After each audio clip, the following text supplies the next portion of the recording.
तारा एक जिज्ञासु 9 साल की बच्ची पुराने बरगद के पेड़ के पास खुदाई कर रही थी जब उसे एक चमकता हुआ कछुए का खोल मिला।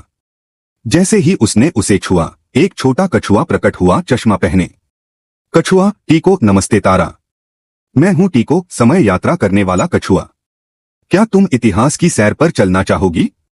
तारा: क्या तुम बोलते हो? टीको: और समय में यात्रा भी करते हैं। मेरे खोल को पकड़ो, चलो चलते हैं। वे चमक और हवा की लहर में गायब हो जाते हैं।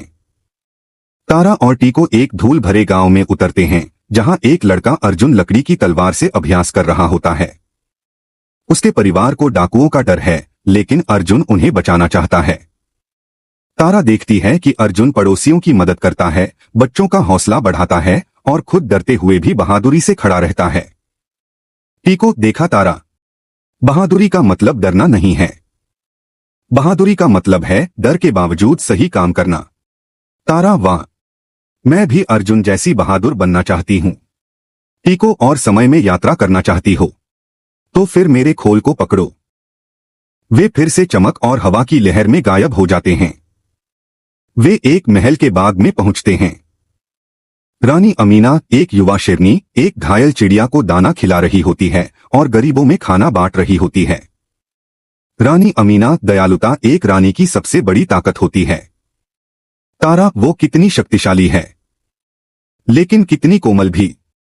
टीको: बिल्कुल सही, सच्ची ताकत दिल की दयालुता में होती है। तारा चिड़िया के पंख पर पट्टी बांधने में मदद करती है। एक शांत स्टूडियो में वे लिन से मिलते हैं, एक छोटी पांडा लड़की जो बहुत ही बारीक ब्रश स्ट्रोक्स से चेरी ब्लॉसम की पेंटिंग बना रही होती है। एक फूल पूरा करने में उसे कई दिन लगते हैं। तारा: मैं तो बोर हो जाऊंगी। लिन: हर स्ट्रोक मायने रखता है। धैर्य से सुंदरता आती है।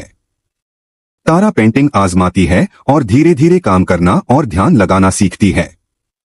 टीको: धैर्य से तुम्हारी प्रतिभा बढ़ती है। वे रोशनी की एक चमक के साथ वापस आते हैं।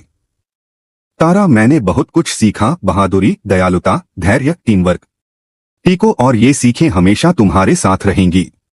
वह तारा को एक चमकता हुआ पत्थर देता है। टीको: एक याद की सबसे अच्छे सबक हमें अतीत से मिलते हैं।